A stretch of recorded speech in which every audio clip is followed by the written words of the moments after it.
Sa piging ng ating Panginoon, tayo'y laging natitipon upang matutong magmahalan sa pag-ibig na nakamtan. Buhay ay nialay niya sa dakilang Diyos Ama upang atin ang makamtan. Buhay na walang hanggan. Sa piging ng ating Panginoon, tayo laging nagtitipon upang matutong magmahalan sa pag-ibig na nakamtan. In the name of the Father, and of the Son, and of the Holy Spirit. Amen. The grace and peace of our Lord Jesus Christ, the love of God, and the fellowship of the Holy Spirit be with you all. And with your spirit. We celebrate the solemnity of the most holy body and blood of Jesus.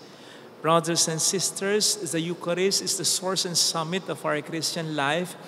In this sacrament, Jesus gives his body and blood to be our food unto eternal life.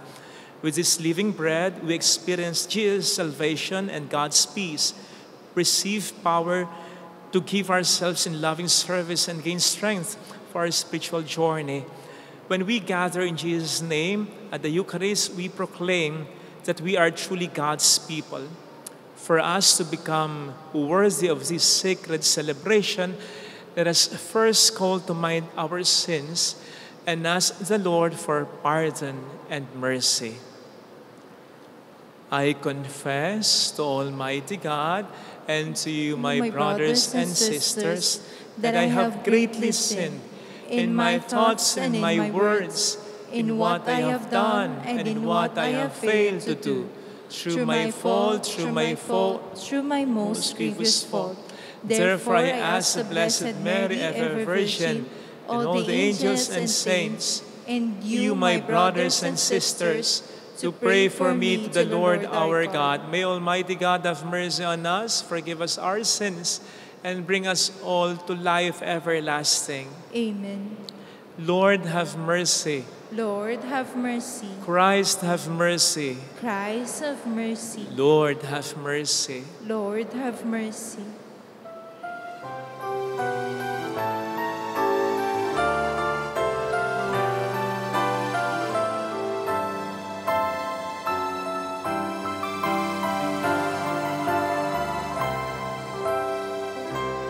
Luwalhati sa Diyos sa kaitaasan,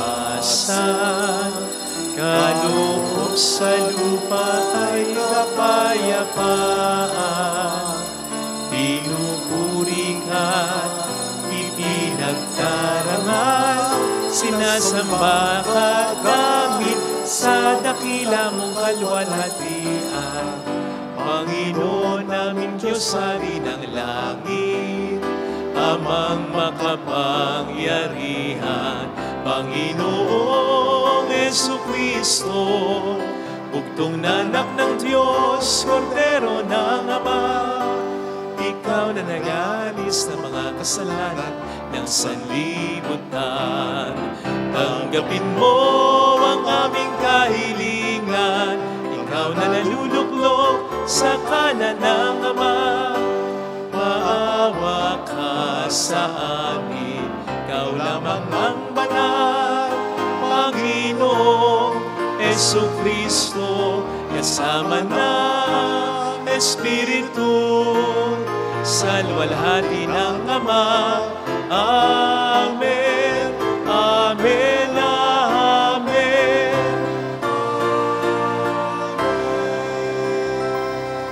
Let us bow our heads and let us pray.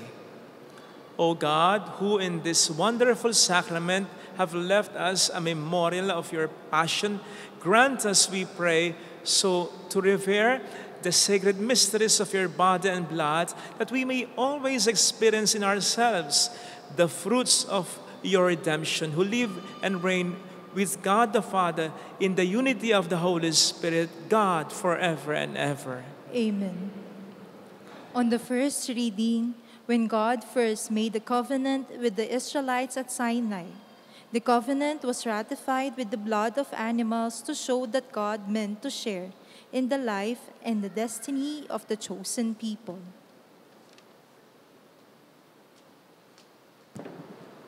A reading from the book of Exodus. When Moses came to the people and related all the words and ordinances of the Lord, they all answered with one voice, "We will do everything that the Lord has told us." Moses then wrote down all the words of the Lord, and rising early the next day, he erected at the foot of the mountain an altar and 12 pillars for the 12 tribes of Israel. Then, having sent certain young men of the Israelites to offer holocausts and sacrifice young bulls as peace offerings to the Lord, Moses took half of the blood and put it in large bowls. The other half he splashed on the altar. Taking the book of the covenant, he read it aloud to the people, who answered, "All that the Lord has said, we will heed and do." Then he took the blood and sprinkled it on the people, saying, "This is the blood of the covenant that the Lord has made with you, in accordance with all these words of his." The word of the Lord. Thanks be to God. I will take the cup of salvation and call on the name of the Lord. I will take the cup of salvation and call on the name of the Lord. How shall I make a return to the Lord for all the good he has done for me? The cup of salvation I will take up, and I will call upon the name of the Lord. I will take the cup of salvation and call on the name of the Lord. Precious in the eyes of the Lord is the death of his faithful ones. I am your servant, the son of your handmaid. You have loosed my bonds. I will take the cup of salvation and call on the name of the Lord. To you will I offer a sacrifice of thanksgiving, and I will call upon the name of the Lord. My vows to the Lord I will pay in the presence of all his people. I will take the cup of salvation and call on the name of the Lord. On the second reading, the new covenant meditated and ratified by Christ through the pouring of his own blood on the cross is most pleasing to the Father and effective in cleansing sin. A reading from the letter to the Hebrews. Brothers and sisters, when Christ came as high priest of the good things that had come to be, passing through the greater and more perfect tabernacle, not made by hands, that is, not belonging to this creation, he entered once for all into the sanctuary, not with the blood of goats and calves, but with his own blood, thus obtaining eternal redemption. For if the blood of goats and bulls and the sprinkling of a heifer's ashes can sanctify those who are defiled, so that their flesh is cleansed, how much more will the blood of Christ, who through the eternal Spirit offered himself unblemished to God, cleanse our consciences from dead works to worship the living God. For this reason, he is a mediator of a covenant, since a death has taken place for deliverance from transgressions under the first covenant. Those who are called may receive the promised eternal inheritance. The word of the Lord. Thanks be to God.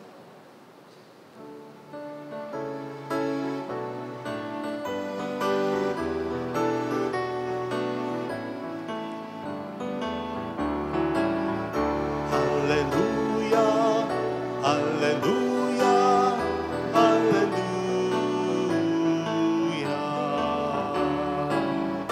Hallelujah, hallelujah, hallelujah.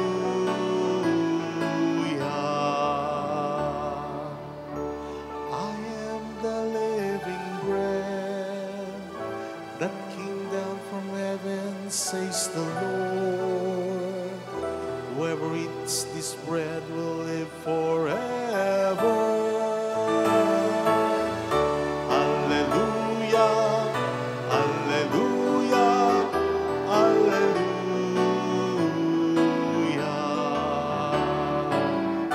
Hallelujah, hallelujah, hallelujah.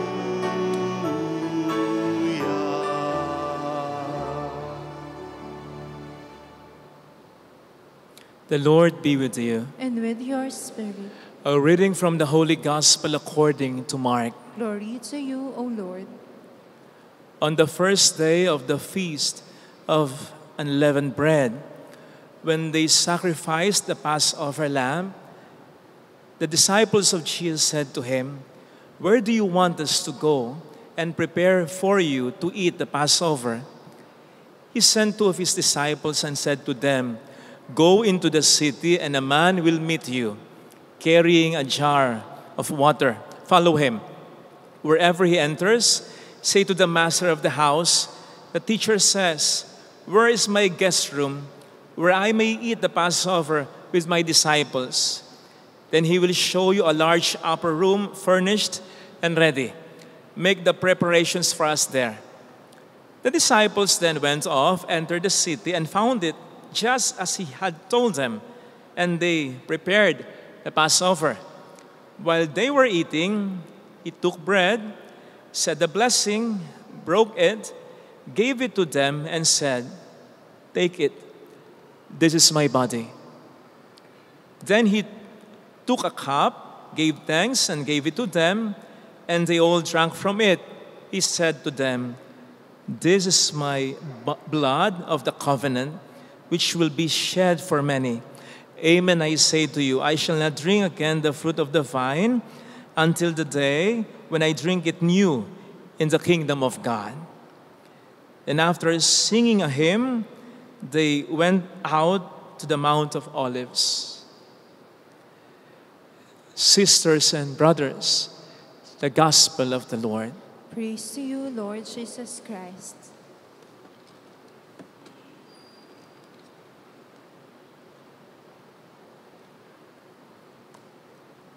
Welcome sa Our Lady of Laslet, Quasay Parish, kung saan ayos lang umiyak.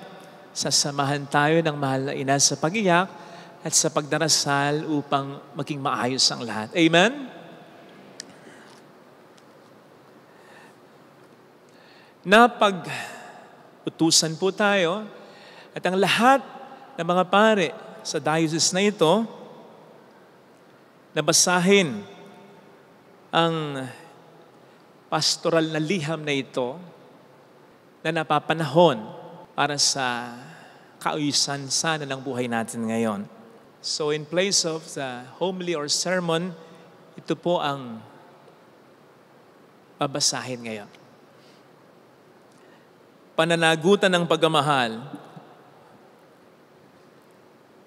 Opisyal na pahayag ng Diocese ng Malolos tungkol sa panukalang batas na nagpapahintulot sa absolute divorce, House Bill 9349. So ito po ay opisyal na pahayag ng Diocese ng Malolos.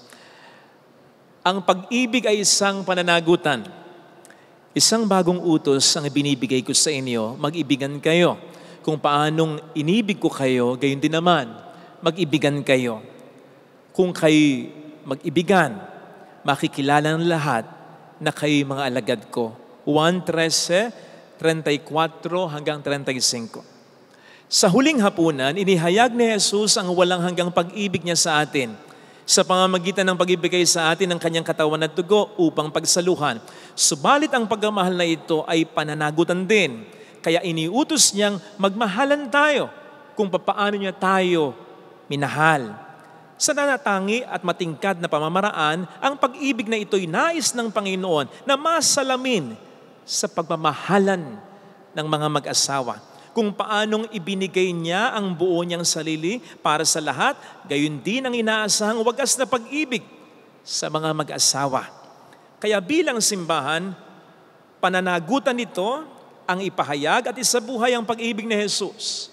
Kaugnay nito, ipinapahayag ng obispo ng sangguniang kaparian at ng sangguniang laiko ng Diocese ng Malolos ang kanilang paninindigan tungkol sa usapin ng diborsyo. Noong ika-22 ng Mayo taong 2024, ipinasa ng mababang kapulungan ng Kongreso ang panukalang batas na magpapahintulot ng diborsyo dito sa ating bansa. Bagaman hindi pa ito ganap na naisa sa batas, mainam na pagnilayan nating mabuti kung ano ang maaaring maging dulot nito sa ating sarili, sa ating pamilya, at sa ating pamayanan. Sa pakikilakbay ng simbahan sa mga bata at kabataan, sa mga mag-asawa at mga pamilya, saksi ang simbahan sa katotohanan ng wala naman talagang perpektong pamilya.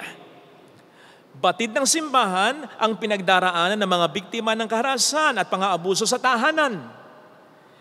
Malawak na rin ang karanasan ng simbahan sa pag-agapay sa mga mag-asawang hindi magkasundo dahil sa iba't ibang kadahilanan. Kaya naman ang pagmamalasakit ng simbahan ay para sa buong pamilya at hindi lamang sa isang kasapi nito. Sa usaping diborsyo, hindi lang ang mag-asawang apektado kundi ang mga anak. Sa pagtugon ng simbahan sa usaping ito, isinasaalang-alang ng simbahan ang pag-ibig para sa lahat. Mga batas at pangangalaga sa kapakanan ng mag-asawa at pamilya. Ang pag-ibig ay pananagutan. Ang mga mag-asawa ay dapat mulat sa mga responsibilidad na kaakibat ng kanilang pagkapasya na magsama hanggang kamatayan nung sila ay kasal. Kung may kakulangan man o paglabag sa sinumpaang kasunduan sa kasal, kapwa ipinagtatanggol din ng batas ang karapatang pantao ng bawat kasapi ng pamilya. Sa katunayan, maraming mga batas na umiiral sa ating bansa na tumutugon sa mga nakikitang suliranin ng mga mag-asawa at pamilya. Sa Family Code of the Philippines, pinahihintulutan ang annulment at legal separation. Maaari itong amyendahin at gawing mas madali at abot kaya ang annulment. Pinangangalagaan naman ng Republic Act No. 9262 or Anti-Violence Against Women and Their Children Act of 2004 ang kapakanan ng mga bata at kababaihan at pinapanagot ang gumawa ng karahasan kahit pa ito'y isang kapamilya rin.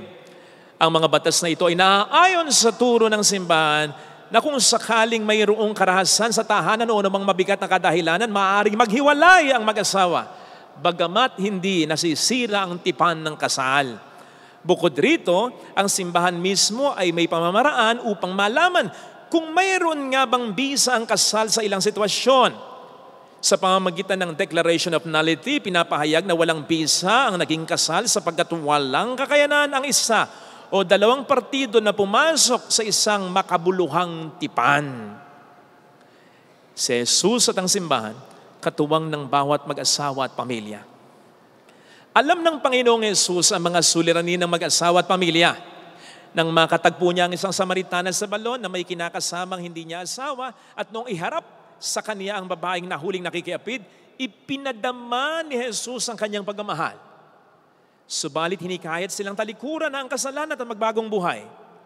Kaya naman bilang simbahan, sa pagmamalasakit sa mga mag-asawa at pamilya, hindi kailangang makompromiso ang pagpapahayag ng mabuting balita. Kaya naman, ang pangunawa at paninindigan namin ay walang pinag-iba sa sagot ni Jesus sa Pariseyong nagtanong din tungkol sa diborsyo. Dahil sa katigasan ng inyong ulo, kaya niya inilagda ang utos na ito. Subalit sa pasimula pa, nang likhain ng Diyos ang sanlibutan, nilalang niya silang lalaki at babae dahil dito'y iiwan ng lalaki ang kanyang ama at ina at magsasama sila ng kanyang asawa at sila ay magiging isa. Kaya't hindi na sila dalawa kundi isa. Ang pinagsama ng Diyos ay huwag paghiwalayin ng tao. At nagbabala pa ang Panginoon, ang sino mang lalaking humiwalay sa kanyang asawa at mag-asawa sa iba ay gumagawa ng masama sa kanyang asawa. Siya'y nangangalo niya. At ang babaeng humiwalay sa kanyang asawa at mag-asawa sa iba ay nangangalo niya rin.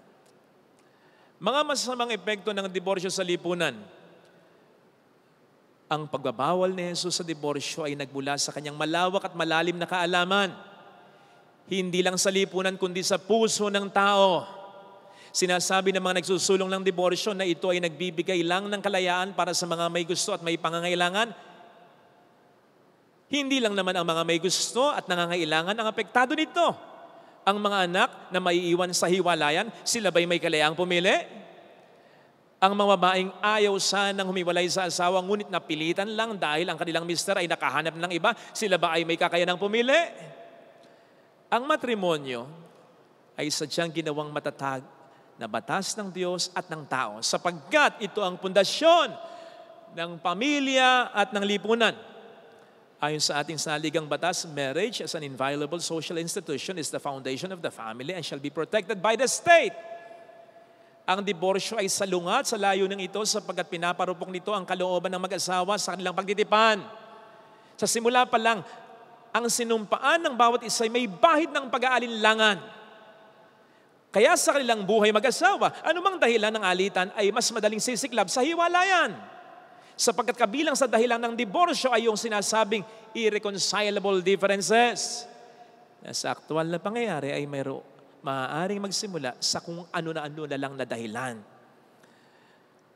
Pasasalamat sa mga kinatawang tutol sa diborsyo. Kaya kinikilala namin ang mga kasapi ng Kongreso na ninindigan para sa kalooban ng Diyos at sa kapakanan ng matrimonyo at pamilya, lalong na yung mga kinatawan mula sa mga nasasakupan ng Diocese ng Malolos. Sina Congressman Eric Martinez ng Valenzuela, Congresswoman Tina Pancho ng ikalawang distrito ng Bulacan na bumoto ng no sa panukalang ito. At si Representative Rida Ropez na nag-abstain. Maliban sa kanila, ang iba pang mga kongresista natin sa Bulacan ay bumoto ng yes. 3 pa sa kanila ay naging sponsor ng panukalang ito. Kampanin at pagkilos. Ang laban na ito ay sa larangan ng moralidad. Ngunit ito'y nasa sa politika sapagkat ang ating mga mambabatas lang ang siyang makapagsusulong at makapagpipigil nito. Ito po ang aming abang panukala upang mapangalagaan natin ang kapakanan ng pamilya.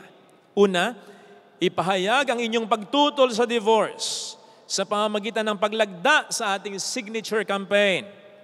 Pangalawa, palaguin natin ang mga programa ng ating Commission on Family and Life upang lalo pang matugunan ang pangailangan ng pamilya, lalo na yaong mga pamilya ng OFW. Pangatlo, tayo magdasal ng rosaryo araw-araw bilang isang pamilya. Hilingin natin sa ating mahal na ina ang proteksyon at kalinga sa nagbabantang panganib na ito. Sapagkat ayon sa sulat ni San Pablo sa mga taga-Efeso 6:12, hindi tayo nakikipaglaban sa mga tao, kundi sa mga pinuno, sa mga makapangyarihan at sa mga tagapamahala ng kadilimang umiiral sa sanlibutan ito. Ang mga hukbong espiritual ng kasamaan sa himpapawid. Naway ang kaban ng banalang dugo ni Kristo ang magsanggalang sa ating lahat. Para sa konseho ng mga laiko, nilagdaan Ginang Mirasol Filianca Benavides, Pangulo ng Sangguniang Laiko ng Malolos. Para sa konseho ng mga pare, Padre Narciso Sampana, Vicario General, Padre Renato Brion Jr., Canciller, at Dennis C. Villarojo, D.D., ang Obispo ng Malolos. Sana po pumirma tayo, sa signature campaign against sa divorce. At huwag niyong sabihin o isipin na ang simbahan ang nagpapapirma lamang sa inyo.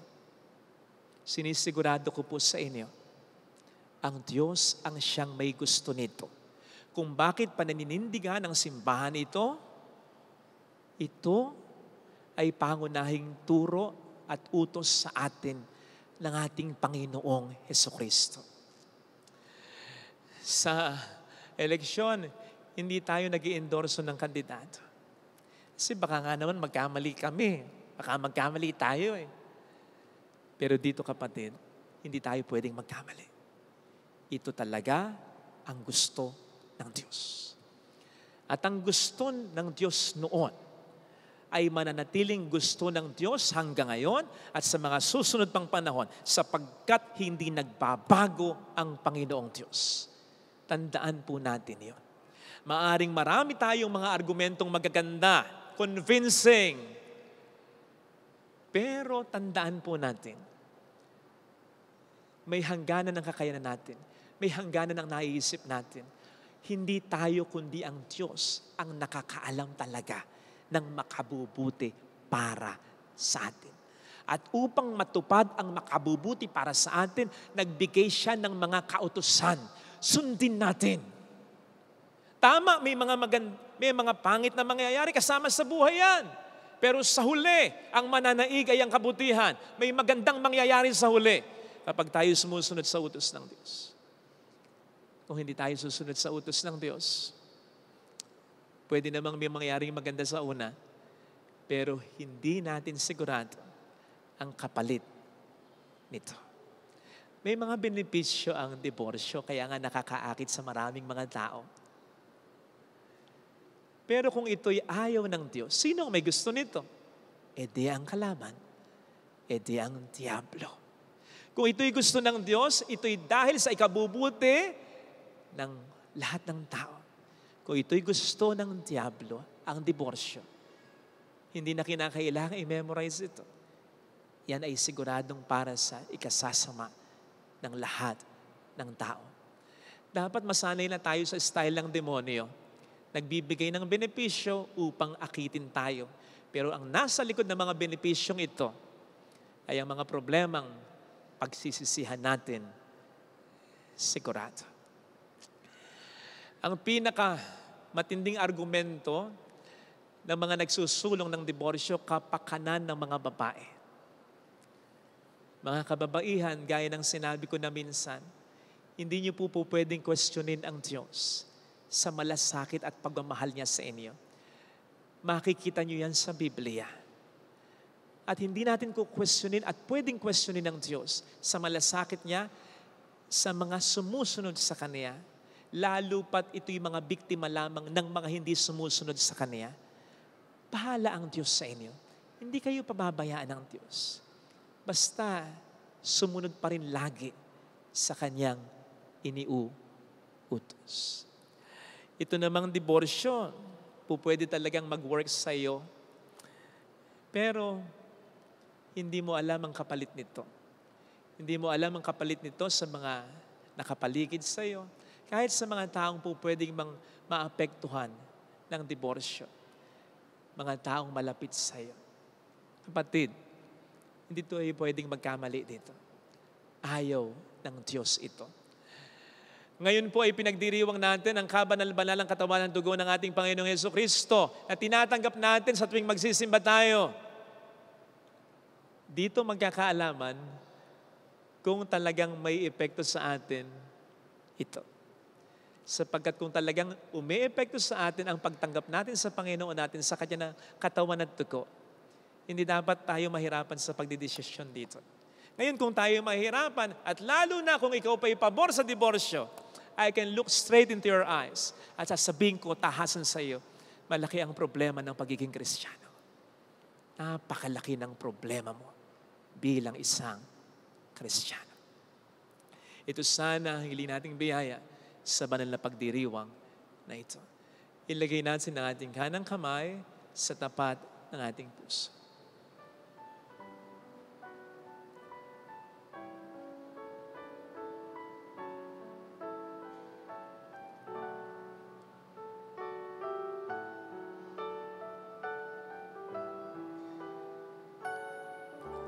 Awitin natin, alam kong may magagawa ang Diyos. Alam kong may magagawa ang Diyos. Alam kong may magagawa ang Diyos. Alam kong may magagawa ang Diyos. Kung ako'y magtatapat, Kung ako'y magtatapat sa Kaniya'y maglilingkod, sa Kanya'y maglilingkod, alam kong alam kong may magagawa ang Diyos. magagawa ang Diyos. Alam kong diringgin ng Diyos ang samo Alam kong di sapagkat mahal niya. ng Diyos ang samo ko. Alam kong diringgin ng Diyos ang samo ko. Alam kong di ringgin ng Diyos Sapagkat ang alam niya ang pinagdaraan. Kung ako'y magtatapat, Kung ako'y magtatapat sa Kaniya'y maglilingkod, sa Kanya'y maglilingkod, alam kong diringgin ng Diyos ang samo ko. Pikit natin ang ating mga mata, Panginoon, hindi lamang po sa issue ng diborsyo. Sa lahat ng pagkakataon, tulungan mo ko na makasunod sa iyo. Hindi ko na kinakailangang bilangin pa at hindi ko na rin mabibilang ang mga pagkakataong sinunod ko ang gusto ko. Pero may mga pangit na nangyari sa buhay ko. Tunay nga, Panginoon, na nasa sa iyo lamang talaga. Ikaw ang daan, katotohanan at ang buhay na dapat kong sundan, na dapat kong panaligan. Kahit na kung minsan hindi ko naintindihan, hindi naman din mahalaga kung intindido ko ba. Ang mahalaga, intindido mo para sa akin. Alam mo ang iniutos mo para sa akin at ito'y para sa kabutihan ko. Hallelujah! Purihin ang Diyos. Hallelujah! Pasalamatan siya. Siya ay muling babalik sa atin. Hindi niya tayo iiwan. Hindi niya tayo pababayaan. Paniwalaan natin. Hallelujah! Purihin ang Diyos. Hallelujah! Sa takdang panahon ay babalik ang Panginoon upang tayo ay tapat siya sa kaniyang mga pangako sa atin. Sabihin mo sa sarili mo, mayroong magandang mangyayari sa iyo. Higit pa sa inaasahan mo dahil mahal ka ng Diyos. Basta sumunod ka sa kanyang mga utos. Hindi naman para sa kanyang mga utos niya. Hindi man tayo sumunod sa kanya, wala namang mababawas kahit konti sa kanya. Pero sa atin, maraming mawawala. Maraming mapapabayaan. Marami ang masisira kapag hindi tayo sumunod sa Kanya. Kung lalapit kay Jesus, huwag nating isipin ang sarili lamang natin. Ang isipin natin ay ang ikabubuti ng mas maraming mga tao sa paligid natin. Glory to the Father, and to the Son, and to the Holy Spirit. As it was in the beginning, is now, and ever shall be, world without end. Amen. I believe in God, the Father Almighty, Creator of heaven and earth, and in Jesus Christ, His only Son, our Lord, who was conceived by the Holy Spirit, born of the Virgin Mary, suffered under Pontius Pilate, was crucified, died, and was buried. He descended into hell. On the third day, He rose again from the dead. He ascended into heaven, and seated at the right hand of God the Father Almighty. From there, He will come to judge the living and the dead. I believe in the Holy Spirit, the Holy Catholic Church, the communion of saints, the forgiveness of sins, the resurrection of the body, and life everlasting. Amen. Offered sorry.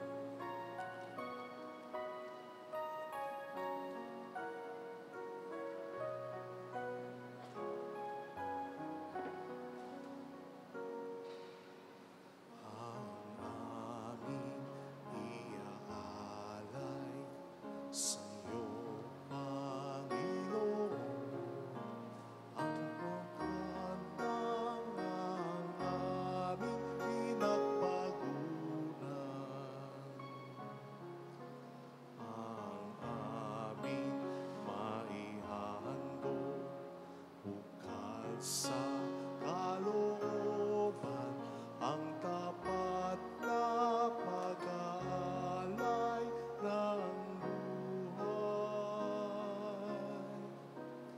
Narito, Panginoon, ang tinapay at alak, ang pagkain inumin sa gisag ng buhay. Tanggapin mo at iyong masmasan upang sa iyo kami makinabang.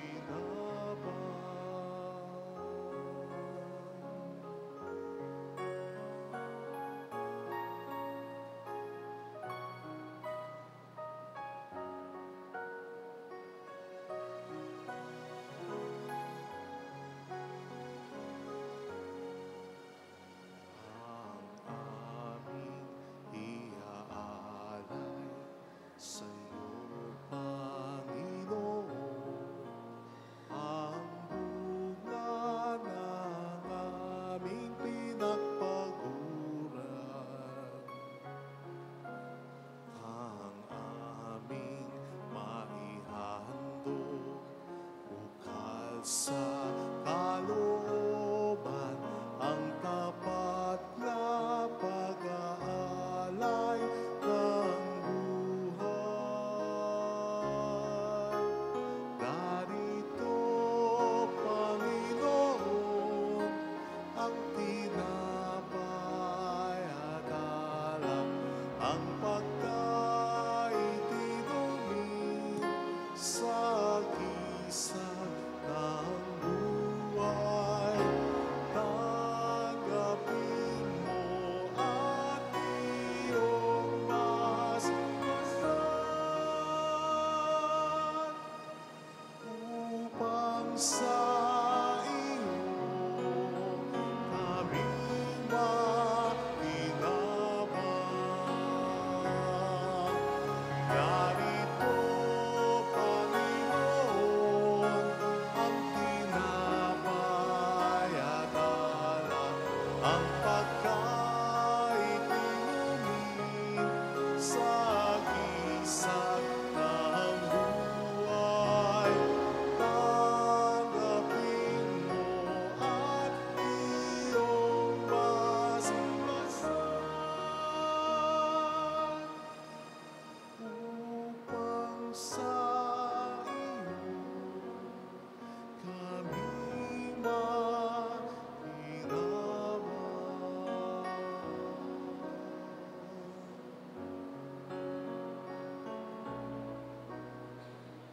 Narito ang aming alay, ang alak at tinapay sa gisag at bunga ng aming pagpapagal, handog ng bayan mong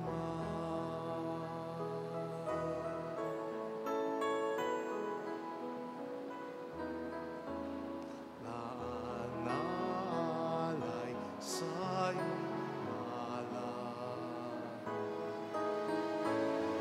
Buhay namin pagsisikap, huwag nawang hadlangan ang aming kakulangan. Handog namin sa'yo lamang.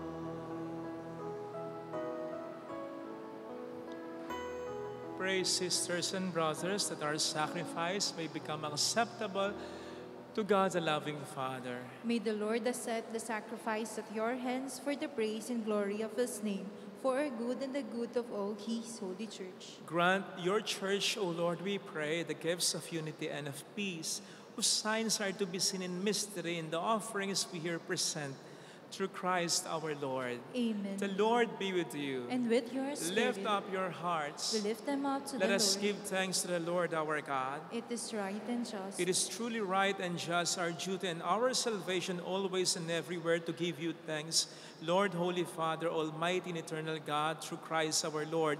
For at the Last Supper with his apostles, establishing for the ages to come the saving memorial of the cross, he offered himself to you as the unblemished Lamb, the acceptable gift of perfect praise. Nourishing your faithful by this sacred mystery, you make them holy, so that the human race, bounded by one world, may be enlightened by one faith and united by one bond of charity. And so we approach the table of this wondrous sacrament, so that, bathed in the sweetness of your grace, we may pass over to the heavenly realities here foreshadowed.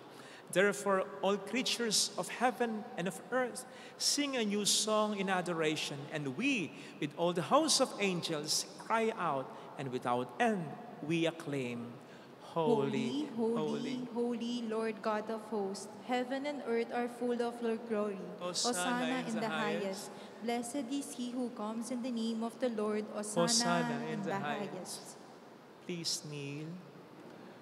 You are indeed holy, O Lord, the fount of all holiness.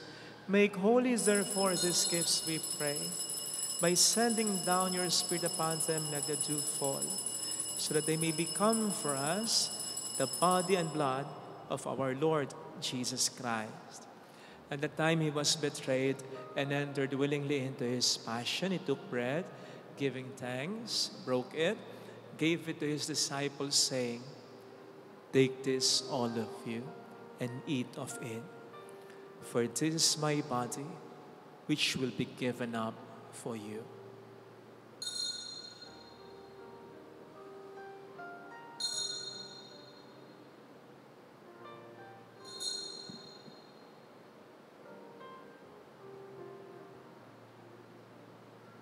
In a similar way, when supper was ended, he took the chalice and once more giving thanks, gave it to his disciples, saying, "Take this, all of you, and drink from it. For this is the chalice of my blood, the blood of the new and eternal covenant, which will be poured out for you and for many, for the forgiveness of sins. Do this in memory of me."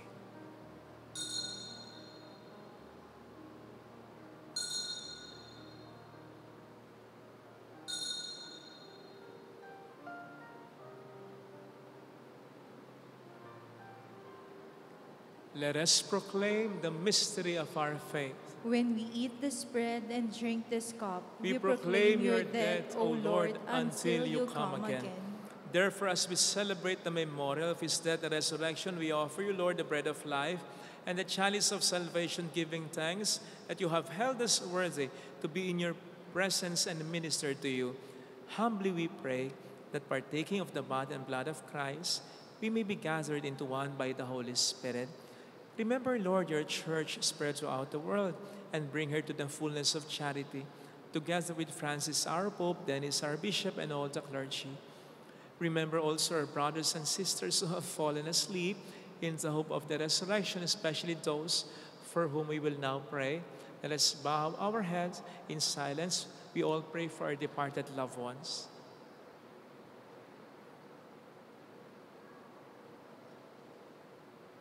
And all who have died in your mercy, welcome them into the light of your face. Have mercy on us all, we pray, that with the Blessed Virgin Mary, Our Lady of Lazaret, Mother of God, Saint Joseph, her most chaste spouse, with all the blessed apostles and saints who have pleased you throughout the ages, we may merit to become co-heirs to eternal life and may praise and glorify you through your Son, Jesus Christ.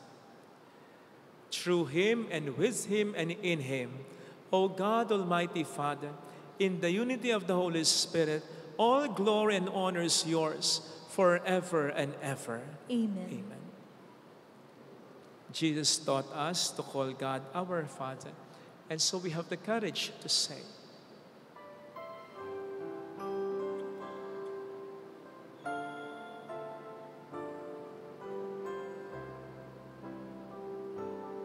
Ama namin sumasalangit ka, sambahin ang ngalan mo, mapasangin ang kaharian mo, sundin ang loob mo dito sa lupa para sa langit. Bigyan mo kami ngayon ng aming kakain sa araw-araw at patawarin mo kami sa aming mga sala para ng pagpapatawad namin sa kasala sa amin, at huwag mo kami ipaintulot sa tukso, at ihadya mo kami sa lahat ng masama. Deliver us, Lord, we pray, from every evil. Graciously grant peace in our days, that by the help of your mercy we may be always free from sin and safe from all distress, as we await the blessed hope and the coming of our Savior, Jesus Christ. For the kingdom, the power, and the And the glory are glory yours is now now. and forever. Lord Jesus Christ, who said to your apostles, "Peace I leave you, my peace I give you," look not on our sins, but on the faith of your church, and graciously grant her peace and unity in accordance with your will, who live and reign forever and ever. Amen. The peace of Jesus be with you always. And with your Let spirit. us offer one another the sign of God's peace. Peace be with you. Kapayapaan.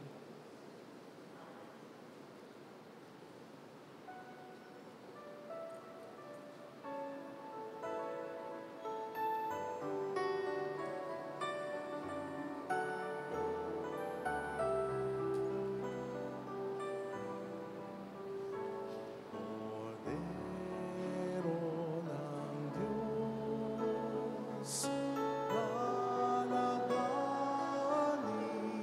nalagalis ng mga kasalanan ng sanlibutan.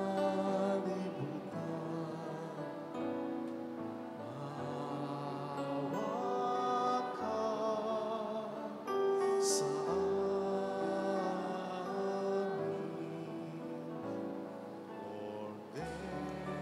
Cordero ng Diyos, na nag-alis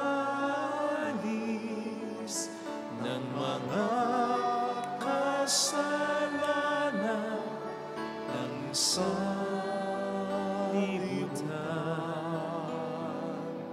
Maawa ka sa amin.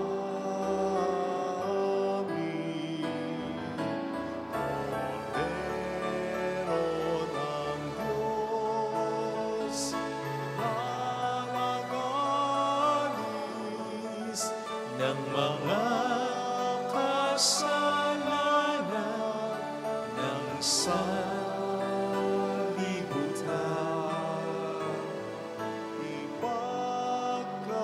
ipagkaloob mo sa amin ang kapayapaan.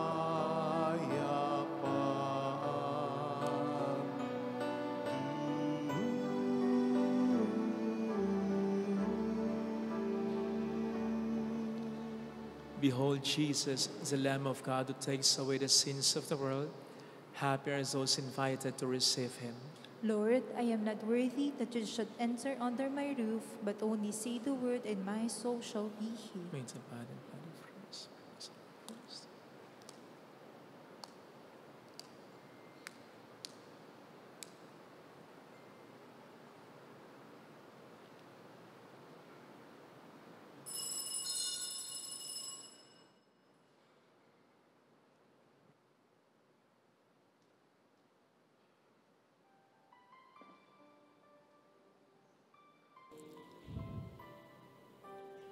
an act of spiritual communion.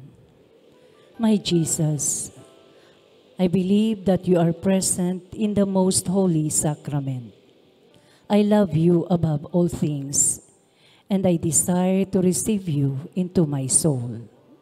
Since I cannot at this moment receive you sacramentally, come at least spiritually into my heart. I embrace you as if you were already there and unite myself wholly to you. Never permit me to be separated from you. Amen.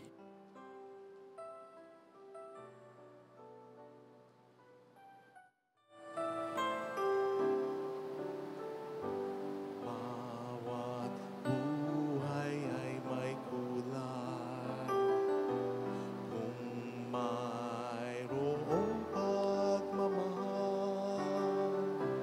ang bawat tao'y may kanyang tanging pangarap. Tao kang may tungkulin magpahayag ng pagmamahal. Ang kalinga sa iyo'y tanging handog ng Diyos, sapagkat ika'y sanga ng pag-ibig na sa Kanya'y bumubukas.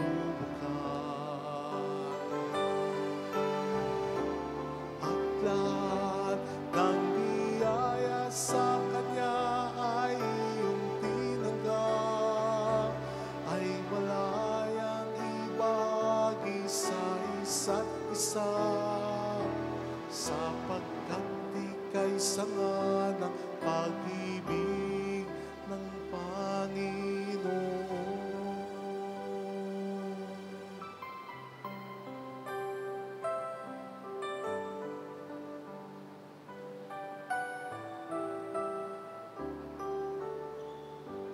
Ang bawat buhay sa daigdig ay kailangan ng pag-ibig.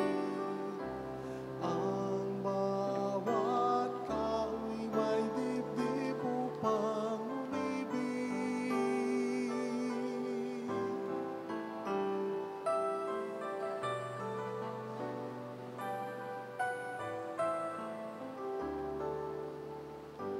Bawat buhay ay may kulay. Kung mayroong pagmamahal, ang bawat tao'y may kanyang tanging pangarap. Tao kang may tungkuling magpahayag ng pagmamahal. Ang kalinga sa iyo'y tanging handog ng Diyos, sapagkat ika'y sanga ng pag-ibig na sa Kanya'y bumubukas. At lahat ng biyaya sa Kanya ay iyong tinanggap, ay malayang ibahagi sa isa't isa, sapagkat ika'y sanga ng pag-ibig ng Panginoon. Tao kang may tungkuling magpahayag ng pagmamahal. Ang kalinga sa iyo'y tanging handog ng Diyos, sapagkat ika'y sanga ng pag-ibig na sa Kanya'y bumubukas. At lahat ng biyaya sa Kanya ay iyong tinanggap, ay malayang ibahagi sa isa't isa, sapagkat ika'y sanga ng pag-ibig ng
Let us pray.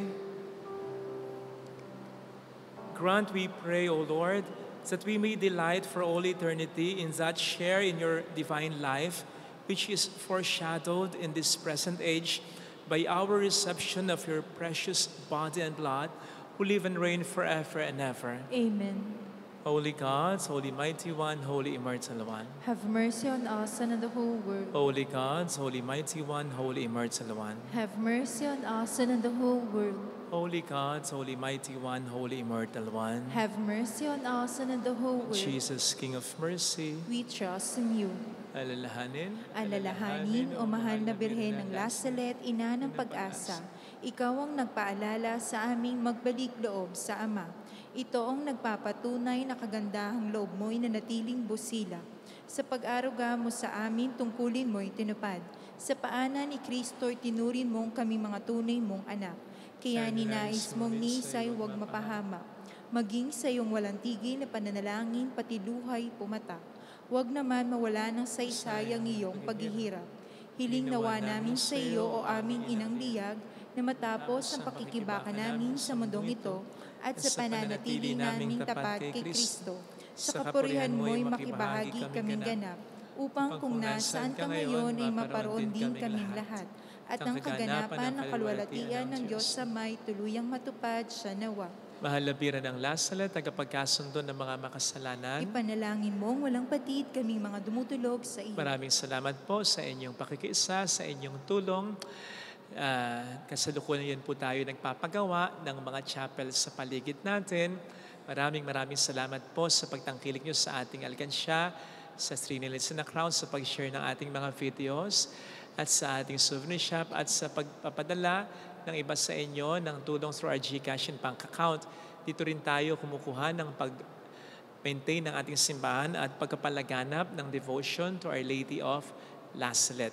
Kaya maraming salamat po sa inyong lahat. Kaugnay po ng sermon ko kanina, may ginawa po akong isang panalangin na i-upload soon. Sana po i-share natin. Sabi nga ng Panginoon, ang ganitong uri ng Espiritu ay mapupuksa lamang sa pamamagitan ng pananalangin. Sana ipagdasal po natin ito na magtagumpay talaga yung values natin bilang mga Kristiyano, sapagkat ito'y pagtataguyod ng gusto ng Panginoon para sa ating mga tao. Salamat po. The Lord be with you. And with your spirit. And may God bless you, our families, in the name of the Father, and of the Son, and of the Holy Spirit. Amen. The Mass has been offered. Go in the peace and love of Jesus Christ. Thanks be to God. Salamat din po.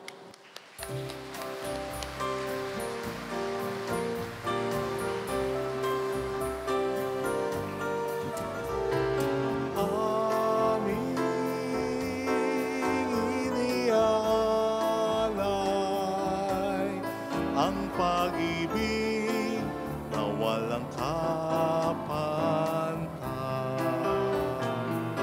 Okay, sarap mabuhay kung may nagmamahal. Pagmamahal na tunay at laging dalisay. Ang Birhen kong umibig ay walang sintamis, pagsintang sa kalinis, sa'yo hanggang langit. O Birhen, Birheng mahal, sa awit at sa dasal,